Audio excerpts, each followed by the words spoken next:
नमस्कार, स्वागत है। आज हम एक बड़े ही दिलचस्प सफर पर निकलने वाले हैं, ये जानने के लिए कि हम अपने चारों ओर की दुनिया को असल में देख कैसे पाते हैं। और ये सब शुरू होता है एक बहुत ही छोटी सी चीज से, प्रकाश से। तो चलिए शुरू करते हैं। ये सवाल हम सबके मन में कभी न कभी तो आता ही है ना?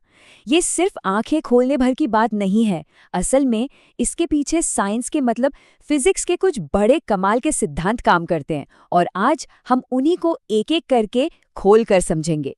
तो हमारा ये पूरा सफर 5 जरूरी पड़ावों से गुजरेगा। हम प्रकाश की एक किरण के साथ साथ चलेंगे और देखेंगे कि वो हमें देखने में कैसे मदद करती है, उसकी बनावट से लेकर हमारी आंखों के काम करने के तरीके तक। तो चलिए शुरू करते हैं एकदम बेसिक से। हम जो कुछ भी देखते हैं उसकी कहानी प्रकाश यानी लाइट से ही शुरू होती है। पर सवाल ये है कि आखिर ये लाइट है क्या चीज? तो प्रकाश के बारे में कुछ जरूरी बातें समझ लेते हैं। सबसे पहले, प्रकाश एक तरह की एनर्जी है। ये हमेशा हमेशा एक सीधी लाइन में चलता है। ये एक इलेक्ट्रोमैग्नेटिक वेव है, जिसका मतलब ये है कि इसे चलने के लिए हवा या पानी जैसी किसी चीज की जरूरत नहीं। और वैक्यूम में तो इसकी रफ्तार इतनी तेज है कि आप सोच भी नहीं सकते। ठीक है, तो प्रकाश की किरण चल रही है, लेकिन तब क्या होता है जब वो किसी चीज से टकराती है? यहीं पे कहानी में एंट्री होती है दर्पण यानी मिरर्स की। चलिए देखते हैं ये कैसे काम करते हैं। ये नियम सुनने में बहुत सिंपल लगता है, लेकिन है बड़ा पावरफुल। इसे कहते हैं परावर्तन का नियम। मतलब जिस एंगल पर लाइट आती है, ठीक उसी एंगल पर टकराकर वापस चली जाती है। एकदम सिंपल। हाँ, लेकिन सारे शीशे मतलब मिरर्स एक जैसे नहीं होते। जैसा कि यहाँ दिख रहा है, अवतल दर्पण अंदर की तरफ मुड़े होते हैं और ये लाइट को एक जगह इकट्ठा करते हैं। और दूसरी तरफ है उत्तल दर्पण, जो बाहर की तरफ उभरे होते हैं और लाइट को फैला देते हैं। और ये चीज़ें सिर्फ साइंस की किताबों तक ही नहीं हैं, हम इन्हें रोज इस्तेमाल करते हैं। शेविंग मिरर में अवतल दर्पण होता है ताकि चेहरा बड़ा दिखे, और गाड़ियों के साइड मिरर में उत्तल दर्पण लगा होता है ताकि पीछे का ज्यादा बड़ा एरिया दिखाई दे। तो ये सब दर्पण के आकार का ही खेल है। तो अभी तक हमने बात की प्रकाश के टकराकर उछलने की, यानी रिफ्लेक्शन की। पर अब कहानी में एक नया ट्विस्ट है। जरा सोचिए, क्या हो अगर लाइट किसी चीज से टकराकर उछले नहीं बल्कि उसके आर पार निकल जाए, जैसे पानी या शीशे से?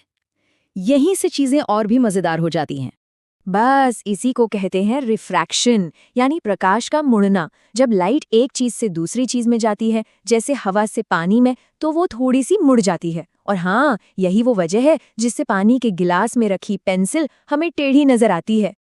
और हाँ, ये जो मुड़ना है ना, ये ऐसे ही नहीं होता। इसके पीछे भी एक नियम है, स्नेल का नियम। ये नियम हमें बताता है कि लाइट कितनी मुड़ेगी, जो हर चीज के रिफ्रैक्टिव इंडेक्स पर निर्भर करता है। ये रिफ्रैक्टिव इंडेक्स बस एक नंबर है जो बताता है कि किसी चीज के अंदर जाकर लाइट कितनी धीमी हो जाएगी। तो जैसे 2 तरह के मिरर थे, वैसे ही 2 तरह के लेंस भी होते हैं। उत्तल लेंस जो बीच से मोटे होते हैं, वो लाइट को एक जगह इकट्ठा करते हैं, और अवतल लेंस जो बीच में पतले होते हैं, वो लाइट को फैला देते हैं। और इन्हीं का इस्तेमाल चश्मों में होता है। तो हमने रिफ्लेक्शन और रिफ्रैक्शन दोनों को समझ लिया। अब देखते हैं कि ये दोनों मिलके हमारी जिंदगी का सबसे बड़ा जादू कैसे करते हैं। एक ऐसा कमाल का ऑप्टिकल इंस्ट्रूमेंट जो हम सबको जन्म से मिलता है और जो दुनिया के किसी भी कैमरे से कहीं ज्यादा बेहतर है, और वो है हमारी अपनी आंख। जी हाँ, हमारी आंख। सच कहूं तो दुनिया का कोई भी एडवांस्ड कैमरा इसके काम करने के तरीके का मुकाबला नहीं कर सकता। तो चलिए देखते हैं ये जादू होता कैसे है।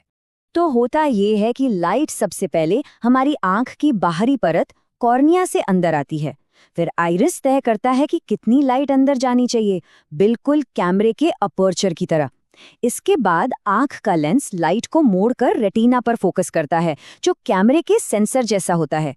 और सबसे कमाल की बात, रेटिना पर जो इमेज बनती है वो असल में उल्टी होती है।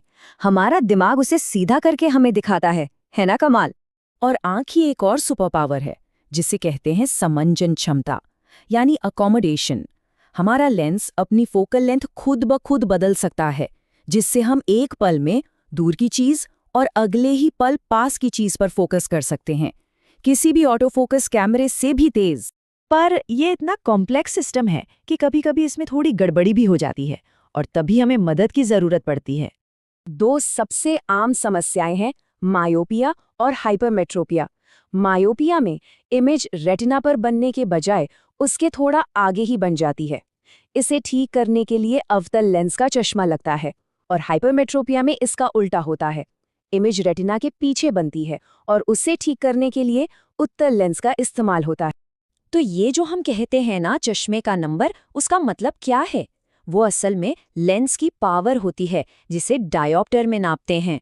ये बस ये बताता है कि लेंस को लाइट को कितना मोड़ना है ताकि इमेज एकदम सही जगह यानी रेटिना पर बने। तो देखा आपने, प्रकाश की एक मामूली सी किरण से लेकर हमारे दिमाग में एक जीती जागती तस्वीर बनने तक का सफर फिजिक्स का एक मास्टरपीस है। ये रिफ्लेक्शन, रिफ्रैक्शन और बायोलॉजी का एक ऐसा संगम है जो हमें देखने का ये अद्भुत तोहफा देता है।